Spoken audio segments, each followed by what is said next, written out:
I'd like to talk about all your work in conservation too. There is some unbelievable conservation work that is really, truly history making, and it's happening right here in Tampa Bay.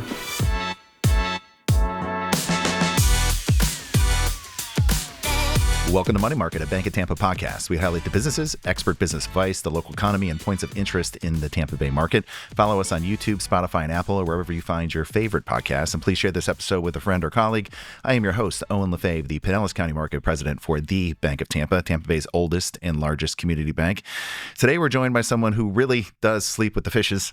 And I'm not talking about Luca Brasi from The Godfather or Homer from the Iliad, but the CEO of one of the top 10 aquariums in the United States, our very own Florida Aquarium CEO, Roger Germann. Roger, thanks for joining us. Oh, it's great to be here. And the Florida Aquarium as well, like the Bank of Tampa. I like that. Did you know the sleeping with the fishes references came from Homer?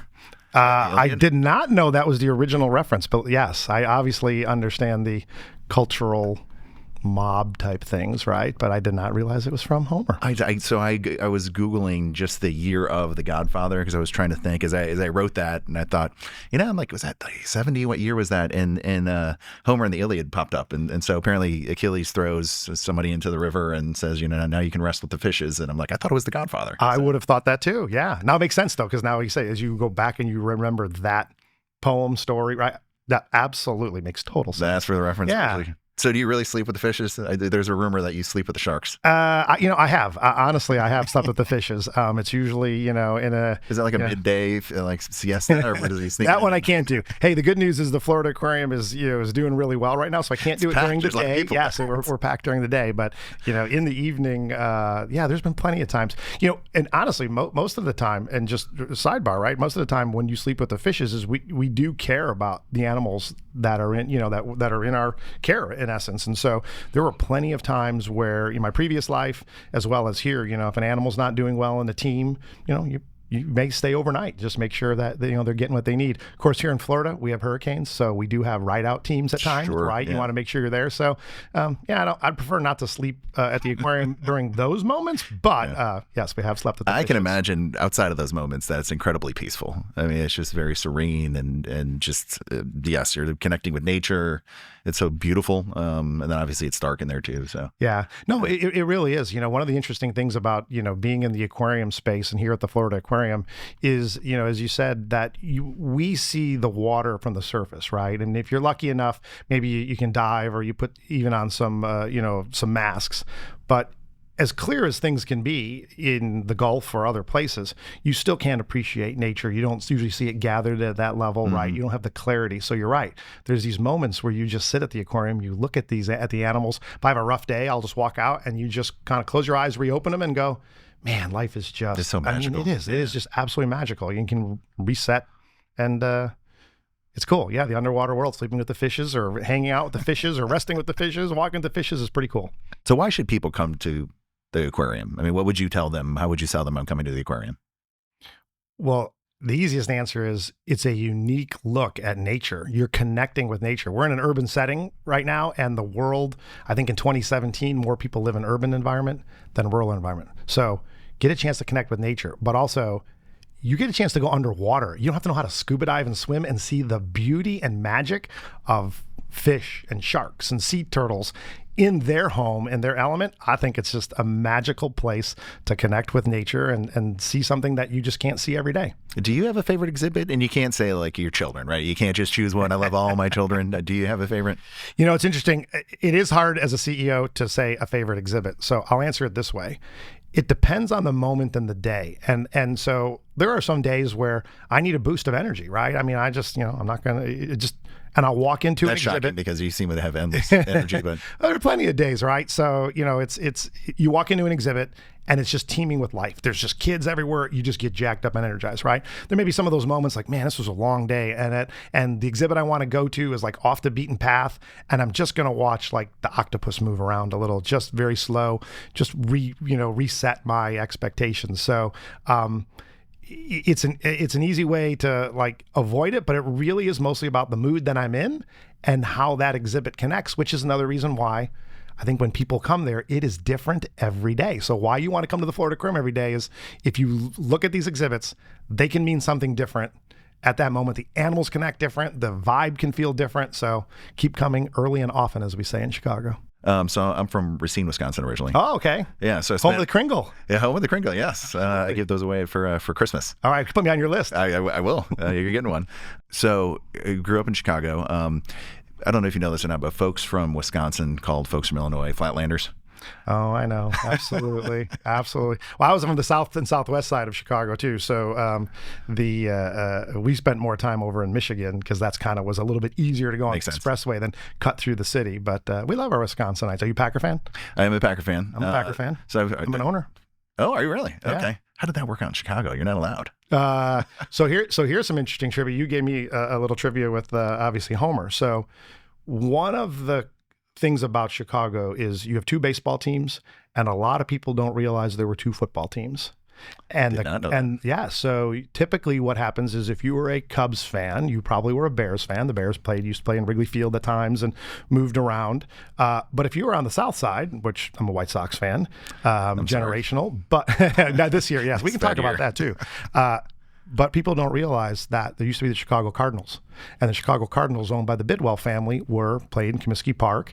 And in the 60s, Chicago decided, and Papa Bear Hallis had a lot of pull, was it should be a one football town. And so the Cardinals moved to St. Louis, which now they are in Arizona. Sure. But I bring that up because at the time, and especially my wife's family, very passionate about it, was they're ticked off. Like our team got run out of town. What do you do? So you don't automatically go to the Bears. You may look at their biggest rival, and it comes the Green Bay Packers, and obviously Vince Lombardi comes in, and the rest is history. So there's a lot more South Side Packer fans than people believe, just because we were old Cardinal fans, and when our team left, you had to jump. So there we go. I had no idea. Yeah. So we're good. Well, welcome. But I've been down here long enough too that I'm a Bucks fan. But it is when they play each other, I'm a little torn. It's a hard game. Well, I think to your point of the sports. So every owner or anybody I know at any one of the teams knows when the team that is generational for us is in town, just don't call us, don't invite us, right? But the rest of the time, to your point, we've been here 7 years and have assimilated. We love, Tampa sports. We have plenty of Tampa gear and, sweaters and hats and jerseys. So, it's a great sports town, and we're all in except for, like I say, a few days a year. Maybe just don't call. Don't call. Yeah. Yes, when they were in the conference game of the year the Bucks won the Super Bowl, I thought I sat there and I'm like, this is great. Either way I win. Well, either way I lost. Yeah. So I just sat there in complete silence, and my wife looks at me at some point. She's like, "Are you okay?" I'm like, "This is miserable. Oh my God. This is not fun." Yes. No. No, those alliances run deep and eventually generational, and obviously from Racine, Wisconsin. So, but yeah, no, we're going to do something with Kringle, cheese curds, and maybe a little spotted cow, and we'll call it a day. Well, I want to talk about hockey for a second. Okay, yeah. Because you mentioned the Blackhawks, but you started in college on a public access show talking about the Blackhawks in hockey, right? Yeah, I did. So it was you go to your major and you trying to fall in love, and my goal at one point coming out of college was I'm going to be a sportscaster. That's literally what I wanted to be. I had the opportunity to do some work in Chicago, but go backwards to college, to your point. So college team, University of Illinois, Chicago hockey team. TV, broadcasting, things like this just started coming into play because, I'm old enough to still remember, like, there were 3 networks and that was it, right? Yeah. And you had a friend and I, went to the mass communications professor and the dean and said, hey, look, we'd like to create this little fun TV show and broadcast, University of Illinois hockey. And they're like, oh, we've never done that before, but go for it. So yes, I got to be the, color commentary for, one of those early iterations, and, short-lived. And I still think I have a beta tape at home, definitely a VHS tape, but probably a beta tape of some of those games. And I'm like, oh my goodness gracious, but what a fun time. And, had that entrepreneurial moment of talk about sports and just have fun. Yeah, well, that's great. So, but then your first job outside of that was at ABC? Yeah, it was in TV. Yeah, no, it was. I was blessed to do an internship at the ABC affiliate in Chicago. It's number 3 market, and so that was where I had to make a decision. I had to make a decision to say, do I want to be on air and that probably sends me to Sioux City, Iowa, or when you work your way up, or if I go behind the scenes, and writer producer, and I can stay in the number 3 market. That was just incredible. And coming out of in the early 90s, and coming out of that, both what was happening in Chicago, just politically and socially and economically, but let's talk about sports at the moment, right? I mean, that leaned right into the Blackhawks were, having a nice little run in the early 90s, but then, the Bulls and their, that historic run. So to be able to be this, young little brash, dude in the back running around with, water bottles and, yes, I'll be the key gaffer or whatever. I'll do that because I'm going to work that game, right? And so it was a magical time to be in television. So how do you go from that to aquarium life? It's interesting. So a lot of the, I'll say that the universities get mad at me when I speak, because I learned at an early age, and, from my parents and just from the city, just be open, right? I didn't really have a linear path. I mean, I had ideas. I mean, look, I went to college and I thought, I'll be a lawyer, maybe I'll be a business person. And, next thing you know, you just follow this. So a lot of that is just, fortuitous, fate, just being open. So I never took a linear path. So to your point, so I started off in TV. I actually moved out to LA for a little while, came back to Chicago, make a move over kind of into government and politics. And the running joke is that in 2000, the sharks didn't bite as bad at the Shed Aquarium as they did in the City Hall. So there was an opportunity there. And that even a fate came about, because I called over to the Shed Aquarium. I was, working in government at the time, and I called the Shed Aquarium and I said, my sister, who's a school teacher, needed some help with a field trip. And they just said, after we're done, we were looking for a kind of a communications person, marketing, do whatever. If you know anybody in the business, let us know. I said, sure, absolutely. And it probably was one of those late night evenings coming home from another grip and grin, bad finger sandwiches and a political event. And I did like the V8 moment. And I said, well, what about you? You grew up here, the Shed Aquarium. And so I threw my, name in the ring, and they're like, wait, what? And long story, rest is history. But I figured, I'm going to be there for a few years, still young. But I fell in love with the mission of what aquariums can do. Both, obviously we talk about conservation, education, but the role they play in a community, because the history of the Shed Aquarium was, the Chicago hosted the World's Fair after it had burned down. And all of those leaders, those business leaders, got together and they said, look, everybody just came here from around the world, but how do we become London, New York, and Berlin at the end of the day? And one of the things they did was said they have these cultural attractions, the Louvre, the Natural History Museum in London, MoMA. Sure. So we need to replicate that here. And so what that taught me for the Shed Aquarium, and what I try to bring here to the Florida Aquarium, is that same concept that, we are more than just this little attraction in the corner that has fish. We do contribute not only just to the economy and education, but we contribute to the quality of life, because what makes Tampa and Tampa Bay different than Wichita or somewhere else, no disrespect to the Wichita folks, right, is having sports teams, but also these the economy, corporate headquarters, places like Bank of Tampa, but this cultural attraction community that is rare. And so we're a top 10 aquarium and in the country, and we take that role of being that civic pride moment or pride organization very seriously. Well, I think you feel it. So you feel it when you're there. You feel it when, of course, you're a great ambassador out in the community, very visible, telling the story of the aquarium. And it's a great story to tell. And so congrats on reaching 1 million visitors again. So I know kind of that first year, like everybody wanted to come out and see it. And it's been kind of a slow rise since then. But that's a big accomplishment. Congrats. Yeah, it's a huge, thank you. No, it's a huge accomplishment. Yeah, what ends up happening is, right, that first year, kind of, as you said, everybody wanted to come out. There were all these, like, come on in, leave the doors open. Everybody kind of walks through, because it's funny, because one of the first early years of the Shed Aquarium in Chicago, the numbers were off the chart, and what you realized was everybody was in town for, again, like a second exhibition, and they just opened the doors, and I'm like, I think somebody's just clicking the button, like, oh, we're just walking through, and maybe it's too hot. It's kind of the same thing for our very first year at the Florida Aquarium. They hit some good numbers, but it almost was like, just come in and see it. So since then, to actually operate as a fully functioning business, which we are, right, as an aquarium, it was great to go over that million mark really for the first time. Last year fell just shy of 1.1 million. This year we're having another strong year as well, so we hope to kind of be right around there. But what's been really great is now you have the tourism side that we're so thankful for. But I do think that, going back to what we talked about earlier, the locals are hopefully starting to see this as their aquarium. When I always jokingly said earlier, I'm the CEO of the Florida Aquarium, but really I'd say I'm the CEO of your Florida Aquarium, and we should show up every day thinking that way. And I think that's evident in the support that we are getting for the programs we do, but also the visitation. So.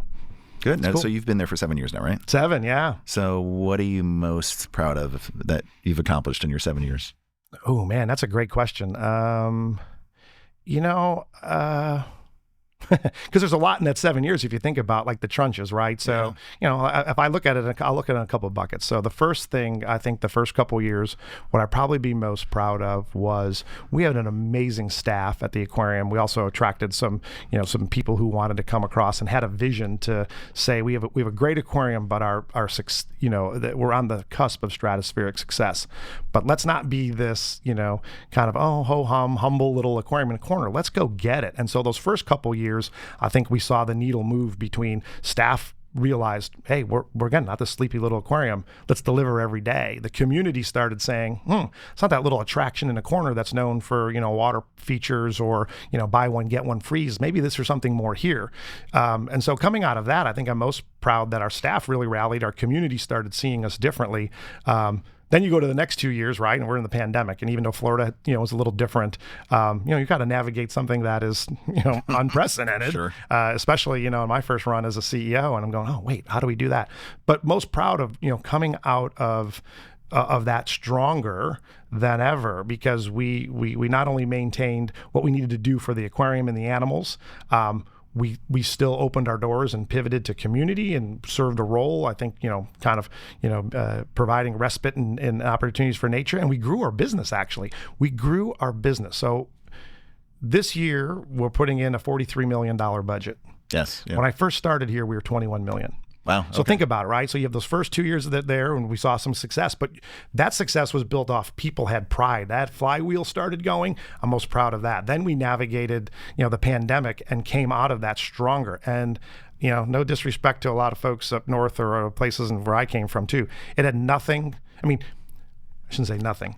It wasn't predicated on the fact of Florida's approach to the pandemic. I think that's the key, because I think that's disingenuous to our staff, our board, and others who worked really, really hard, who stayed up late at night to try to navigate these headwinds at the level, right? It wasn't just, hey, we're open and, okay, of course you did it. No, we strategically worked really hard. And then coming out of that allows us now, so I'm most proud of the last few years, that we have the resources to be able to do a $45 million capital campaign. It's our largest expansion ever. We're able to bring new programs to the aquarium. We're able to reach into the community more than we ever have before. So I look at it to say I can't do the 7 years, but probably in the blocks of 2, 3, 2, 3, 2, 3. Each one has its own little moment, and we're now getting ready to write the next chapter of the Florida Aquarium's book. Well, I think, and I don't know how public you were with this, but when you came into the community, you had mentioned that you wanted to double the budget, and everyone kind of looked around and were like, okay, we're on board, but kind of crazy. Like, all right, but let's sign in, and you did it. So, the biggest part of that, do you think it's that outreach into the community that's the differentiator in terms of just budget? Because, you get a lot of conservation work that has expanded as a result of all that too, right? Yeah, I think it's a lot of factors, right? So when I talk about the attraction, right, I think the community was like, it was, hey, we love the Florida Aquarium. I would go to an event, and I would say, who's been to the Florida Aquarium? All the hands would probably raise up, and I'd say, who's been there recently? And most of them would go down. It's been a little while. And so I understood enough of the business of running an aquarium. It sounds like it would be easy, but it's actually not, because when you think about, and I learned this with the Shed, and which was one of the best, and I had a great mentor in Ted Beatty, who's, was the president and CEO. But where I'm going is each one of our divisions, if you look at departments, could be its own standalone at the end of the day, right? So our rescue rehabilitation program for turtles, could be no different than the size and scope of, like, say, the Humane Society, right? We have an education department, that could be a mini school district, or that could be, that could be some of these outreach programs. You have the entertainment side, right? So long stories, when you put them all together, and I think that was when all divisions were humming, when we're able to reconnect with our community and say we're this kind of cultural gem, when we were able to reach out into the community a little differently and have the resources to do that. But one of the other biggest things we did was we reinvested in the aquarium, and resources were scarce for a while and they couldn't invest at the level that I think they wanted. But we were starting to see some tremendous growth, and now when you come to the aquarium, I mean, there's probably $30 million of just reinvestment in the aquarium itself. Wow. Which, having fresh bathrooms, I know that sounds like, but it means something really when you're a guest, right? When you're a mom and a dad and a kid and, whatever. So that means something. We're able to do things like that. We're able to, get exhibits teeming with life. That helps. So it has to, as you know, in the business world, right? It has to build upon each other, right? It is that flywheel. So, we take an investment. Then what we say is, let's see what the ROI is. But then when you hit it, right, then you have to now take the next investment, make text and next. And I think that's our approach. I think our approach for all of our staff is that. Secondly, I'll just say real quick, it's the value proposition. So while you said we did some conservation, I think what people are hearing now is that we are serving we call it a shared purpose right now. So we are a conservation-based aquarium, right? We focus on conservation. We focus on education. So even your ticket at the end of the day supports meaningful programs. And my parents raised me to whom much is given, much is required. And that's when you see we're at a point where we can, we have the resources. And that's, as you said earlier, we've pivoted more into community. We've pivoted outward rather than being, it's about us. And I get earlier we had to do it because it was about survival in many ways. But now we're in a better position. And it's our responsibility to be different and to show up different. And I do think that's really the big thing for locals, especially. We are showing up differently every day. And I think it's resonating with folks. Well, speaking of that reinvestment, $45 million expansion. I mean, huge news. You have to be excited about that. And I saw, the CRA approved $15 million, Mosaic with a big $3 million gift, which is incredible. What's coming with the expansion? Yeah, super exciting, right? We didn't get the opportunity to do much since we opened in 95, but $45 million expansion. Phase 1 opened up last year. So in the summer of 2023, we converted a ballroom space into the Mosaic exhibit hall, and that will opened up. That will be a traveling exhibit and will rotate every several years. Now this one will stick around a little longer because we want to get through 2027, which is the ultimate completion of this project, which brings California sea lions here for really the first time on the west coast of Florida, and expands our penguin program. But we started that program in the next year or two. What you're going to see next year, you'll see our second floor gallery. A new gallery will be put in, kind of almost for those who've been there. You come out of the Stingray Touch exhibit and you kind of wander a little. That'll actually become a gallery and with a much larger, sophisticated opportunity to have a touch habitat. That's 25 summer. You got 26 somewhere around late summer, early fall, 2-story puffin exhibit. Thanks to the Vinnick family for supporting that. But that'll be, again, only one of 5. Parrots, they call them. Yeah, absolutely. Yeah. And it's only one of 5 places in North America that will have puffins. So again, a unique animal, right? A unique experience that'll open. And then, like I say, culminating in 2027, that'll be the whole new outdoor area that will have California sea lions and expand our penguin program. And it's exciting. It's going to be the first of many. Obviously, as we talk about the flywheel, once that is complete or as we get closer to it, like what's next? We're in a great position to deliver on our mission. We're in a great, we'll call it shared purpose, great opportunity to keep delivering and be that aquarium that our community wants here in Tampa Bay. And how important is the rotating exhibit? Because I would imagine that keeps it fresh, right? So people want to keep coming back. That has to be pretty critical. Absolutely. Yeah, no, it is super critical because as you said, it gives something fresh. And what's interesting about it is what makes us unique compared to other cultural attractions in that space. So we take caring for animals very seriously, as you can imagine, right? Mm-hmm. But sometimes you don't really realize it. So if we were to bring an animal in from another, sometimes we borrow them, on loan, and we're responsible for the life of that animal and what happens before, during, and where it goes afterwards. And so why I bring that up is, it's very, you just don't grab, an artifact somewhere and put it in and go, oh, there it goes, right? It's, we have to make sure that we're paying attention to them. So very thoughtful, very intentional about it. Absolutely. So it creates a different experience, but it allows us in this case to be able to maybe care for some animals in a shorter period of time, but then give exposure to our guests in something new and fresh. It's cool. So how do you decide on a new exhibit, like the sea lions or the puffins? I mean, how does that process come about? Lots of different ways. The one of the main things is we start always with, is it an animal that can be cared for? Probably the most critical, right? Yeah, no. Can we keep it alive? but you know what's funny is in the world, I don't know if you're like this. I mean, whether I put my dad hat on, right, husband hat or business hat on, it's sometimes these, like, I'll call them Captain Obvious moments that if you don't people don't pay attention sometimes, or don't think that is part of it. And when you say this, people are like, "Oh my gosh, of course!" I'm like, well, yeah, but yeah. So can we care for the animal? Do we have? That's one. But two is we do talk to our guests. We do talk to our members. We do, say, what's important. So when we came to the decision of like California sea lions, and we knew our penguins were extremely popular, but they, for the most part, are behind the scenes. We knew those were two charismatic animals that, our public, our members and others were saying, we'd like to see those. And so then you go down and start deciding what it is. But yeah, I mean, it's a market research. There is some gut feeling. Can we care for the animals? We have the expertise. There's a lot that goes into it. But are the penguins the most popular? Because I do, when you're able to bring those out to certain events, I mean, everybody just like loses their mind. Oh, they are. No, it's cool. They absolutely are, right? Their little tuxedos, their little flippers, their waddles. No, they're super popular. That's just great. So in terms of just the overall economic contribution to the market, how do you quantify that? Yeah, we just did a study recently with Hillsborough County and the Metropolitan, I also want to say regional planning group, but it's $300 million economic impact annual right now that we're at. And, people argue the numbers on both sides. I still think, relatively, conservative.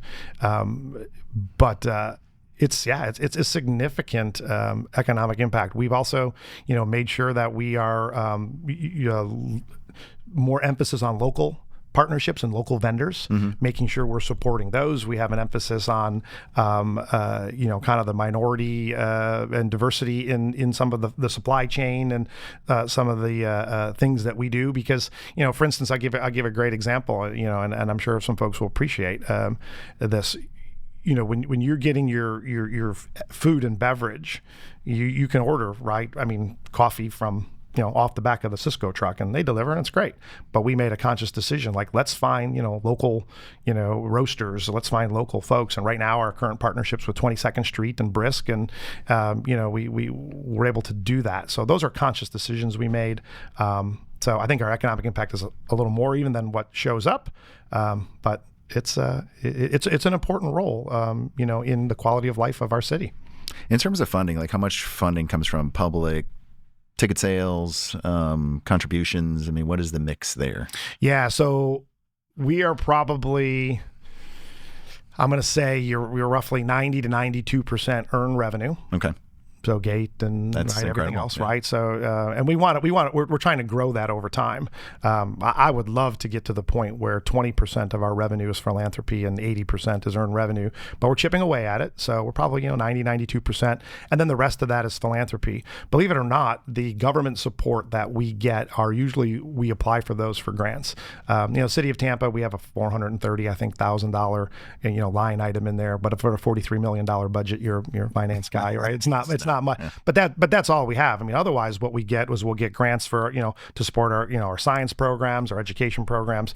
But as a recurring annual budget, it's probably other than $430,000, it's all on us between philanthropy and earned revenue. That's incredible. Yeah. So is that the biggest challenge the aquarium faces? Is just to keep that revenue flow consistent and growing, or are there other challenges that you kind of look at and think that that's critical, we need to focus on that? Yeah, no, I think the revenue, the funding is always going to be the critical piece for us, and really where we need to try to grow more. And I've had conversations, and you probably have had on your podcast conversations with some of the other folks in the NGO and the nonprofit world, because a lot of people do forget the Florida Aquarium is a 501c3 nonprofit. Right. At the end of the day, the philanthropy one is a tougher one, I think, in this market. That's probably been the biggest.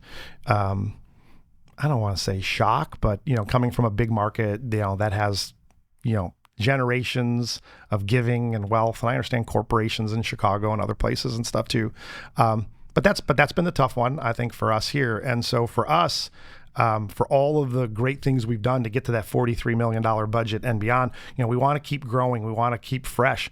But we also, when you invest in, as you know, like an HVAC system, at some point you're gonna have to replace it, right? Mm-hmm. So if we can only do so much and earn revenue. So if we can grow that philanthropy a little more, if we can, make that value proposition of, you want to support again, the aquarium, and that's why I talk about the quality of life. I think that is a big thing that is hard to tell people, but there really is a work-life play balance. When you have 100 people moving here a day, or 1,000 people in Florida moving a day, they are looking at things they can do, right? Sure, and does it replicate their quality of life or style of life? And so I just think even at the end of the day, there's a lot more tied to a successful Florida Aquarium and others. So yeah, philanthropy.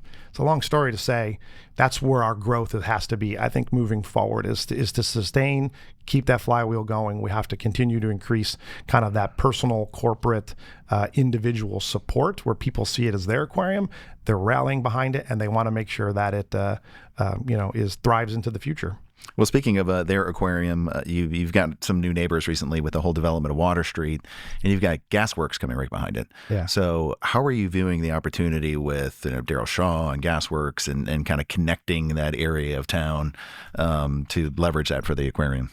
Yeah, we play an important role. I think, and there's a couple names, right? I mean, it was before my time, but one of the things I have seen in the news and have heard Jeff say, right, was when he bought the Lightning in Amalie Arena, he saw the aquarium at that. He came from a town in Boston to New York, where he knew the value of cultural attractions. So he saw us as their east bookend, and then helping tie to Water Street. Daryl, on the other hand, right, who's our campaign committee chair now, he's in Ybor, right? He's doing Gasworks, as you said, and Ybor Harbor and a few other things. He sees us as that kind of south end, right? That's that elbow that kind of connects. And he, with his background and in Blue Pearl and other things, understands the importance of, animals and conservation too. So we have worked really well with everybody, from SPP to obviously Daryl and his group, to make sure that, again, we are contributing and driving the growth that you see, and that we are additive. Because, one of the things down the road I would love to see us do is work a little bit on the outside of our building to be a little more connected to the community, because just the way we're set up and the way the things have been developed around us, we're kind of a little island in many ways, right? And so part of it is just being that driver. And one of the areas I when I look at those type of urban footprints, like Central Park Zoo, right? I mean, the Upper West Side, the Upper East Side, they're surrounded by this really cool little zoo, right? Mm-hmm. And so I look at Water Street, I look at Gasworks and others, and Channel District, seeing us as this cool little cultural attraction in the middle that a lot of people can't say that I can walk there, right? Or I look out my window and see. So so we can be more connected, but also drive what you're seeing. I think that's really important. And that was, that was Jim Furman. That was, Bill Crown, everybody's vision in 1995 when we opened a door, that this part of this community was, warehouses or other things. It was the anchor, right? Yeah, and it was meant to spur this economic influx and redevelopment of that area. Took a little while to get there, but you're seeing it right now, and we play a major role in that. Oh, you absolutely do. I'd like to talk about all your work in conservation too. So a lot of work with sea turtles and coral and a lot of conversation about plastic in the oceans. Can you kind of share what the aquarium is doing in that space? Yeah. So this is one of those interesting pride moments, because what I'll say is there is some unbelievable, incredible conservation work that is really, truly history making. And it's happening right here in Tampa Bay in our backyard. And oftentimes, even though we shout it from the tops of the mountains, it's like not always resonating. And so, not that I'm bitter about it by any means, right? But there's some really cool stuff happening. So I appreciate you asking, because let's go to coral conservation for a moment, right? So if you put everything together, the Florida Reef Tract, which many of us in Tampa Bay, right, or other areas, will go down and spend some time in the Keys, or, but even if not, $8 billion of Florida's economy is based out of the Keys. Yes, it's and huge. Fishing and tourism and all that. But that $8 billion happens because those coral reefs are thriving. There's life, there's animals, all of that, right? Right. Yes. But it's dying. It has a lot of problems. And so we're on the cutting edge here in Tampa, several, 100 miles away, doing some amazing coral research and science to help save that reef. So you've got an economic. Then here in Tampa, a little bit closer, right? We take for granted the sea life in our backyard, but oftentimes it spends time in the Keys, right? So if you don't have a flourishing coral reef, which is the third largest barrier reef in the world, by the way, it has an effect on all of our quality of life, and it has importance to the state of Florida. So we've had 3 amazing breakthroughs, first time ever in history, in coral research and science. Our focus, while we work with a lot of other partners, is really on genetics, because some of the big issues that are happening in the make it more coral, resilient, right? With heat and sunscreen and. I'm going to turn the mic over. You can do it. No, but you're 100% Sorry right. to jump in. Take it away. No, I'm glad you did, because, you're exactly right. And look, I get goosebumps because when you say that, it means that, that we're doing something right. I'm listening to you, right? No, I appreciate it. But it is that resiliency. So we do those, right? We have a $4 million sea turtle rescue rehabilitation center, state of the art. We're putting sea turtles, especially the most endangered ones that need some help. We're putting them back in the ocean right away. So we're doing some amazing work there. You talked about plastics, obviously. So we just switched partners recently to we brought Pepsi on board. We've got a new F&B partner, with a goal of eliminating single-use plastic, and altering our behavior to support the work that we do. So it's a big deal for conservation, but John Couros, who's head of TGH, but also our board chair, he often says, right, healthy oceans mean healthy people. And so we take that very, very seriously too. So, the coral, the sea turtles, the plastics, whatever, like that's just not one-offs to go, that's that little group to do. I mean, it is a quality of life for all of us. And so when they're healthy, we're healthy. And when we're healthy, obviously, sky's the limit. So it's so important to our economy, but I mean, just the health of the world. I mean, do you feel encouraged about it? Because I heard the statistic that over the last 100 years, we've fished, 90% of the large fish in the ocean. Of course, you've got the tidal pools of plastic out there that are just like, and coming from a place of just, not necessarily knowing, I feel like we do a pretty good job in the U.S. and we're getting better, and there's always definitely room for improvement. But I feel that most of that plastic comes from Asia, Africa, the Yangtze River in China is just, it's a cesspool. You can see parts of it, and I'm assuming it's accurate. We see it online, and just, bottles and straws. And it's disheartening. Yeah. I have the application for board service, in my briefcase. Look, you're spot on. I think what's really been tough for our industry is having really robust factual conversations, right, about some of the pressures and problems, especially when it comes to the environment. Because unfortunately, this particular space has gotten, number one, super partisan. Right. And that's just not going to solve some of the issues, right, at the end of the day. Number two is as people are using your point of, I don't want to use shame, but kind of that feeling, right, overwhelming feeling. Because you're right. When you really look at a lot of statistics, we have a long way to go in the United States of America. Do not get me wrong. Sure. But you're right. When you really do look at some of the impact for a third largest, country in the world, our that, especially for plastics and a few other things, that impact is way less, right, than the rest of the world, and has to catch up. And especially, when you look to the east, or the Far East. So yeah, I mean, we're doing a better job than I think sometimes we feel because of all the information that we get. On the same token, as just kind of this American, just bravado, whatever, right? We can do more, and we should just rise to the challenge and say, right? I mean, to whether it's a religious belief of you be stewards of the ocean or just Mother Nature, and we should always be looking to do better. And then when it comes to the environment and animals, I think we can always do better to leave the world better for our kids and their kids. So there's more we can do, but maybe it's not as dire some days as it feels. Well, that's good. There's some days I just see it all. I'm like, we're doomed. Oh, so. Absolutely. No, look, that I think is, you talk about like leadership, and there's definitely some days where I have to walk in, I put a different leader hat on and walk around the aquarium and, see the animals swimming very slowly. But sometimes it's, in this beautiful ballet, right? And sometimes it's reminding, right, even staff, like, we serve a role and a purpose and it's okay, right? Or, a guest who might be, seeing something and getting them excited about nature without feeling like, they just were beat up, online or, something they read. And, there is hope. I mean, there is absolutely hope. We had our first coral breakthrough, first time ever of an organization like in the history of, humankind, right, to breed Atlantic coral, in human care. I remember going to New York and sitting down, we talk about funders, right, and sitting down with a funding group. And I was so excited because it's the first time ever, right?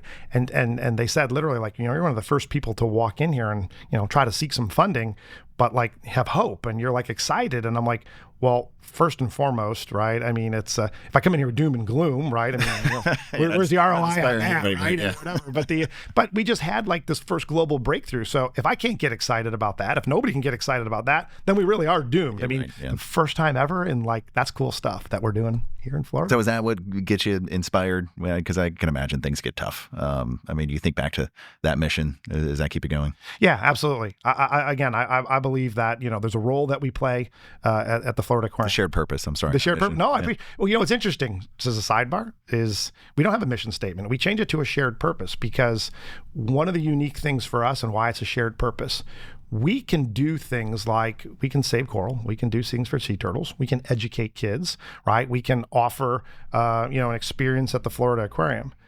But at the end of the day, you never want you want everybody to be part of this, right? You never want somebody just to put the hat on. So I went to the aquarium and then I left and that's it. It becomes part of a lifestyle, right? So if I have to pull plastic out of a sea turtle, right, at the end of the day, you may feel in a mission, oh, that's great, you guys just did the mission. But a shared purpose would mean, hey, if I really did what I did, you may alter your lifestyle, make sure maybe plastic doesn't get in the ocean that I don't have to do. We're all part of this together, right? But yeah, no, I think it's... there's a lot of things that motivate me, right? Is just, it's when my time is done on, planet Earth, I want to be able to, look at, the big guy and say, I did what I did and I just left it all on the table. So every day I wake up and there's some new challenge to take on. There's something new. Lou Holtz from Notre Dame, and I had some friends who played on that team, that national championship team. But I remember I got some exposure, and what he would tell his folks is, hey, look, I think celebrations were, and clearly there was the, Notre Dame versus, the convicts versus the Catholics, component of that. But the point is that he'd tell his team, look, you score a touchdown, you hand the ball to that referee, you act like you've been there before, you come on the sideline and you get ready for the next play, right? Or the next time you're called.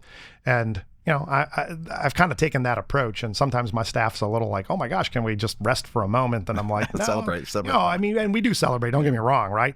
But, the accomplishments we have, the achievements we have, serve a greater purpose. But there's just so much happening in the space now that you just, not that you can't slow down, you want to be strategic and methodical, but yeah, when we see these plastic gyres of penguins, in the middle Pacific Ocean, like we've got more to do.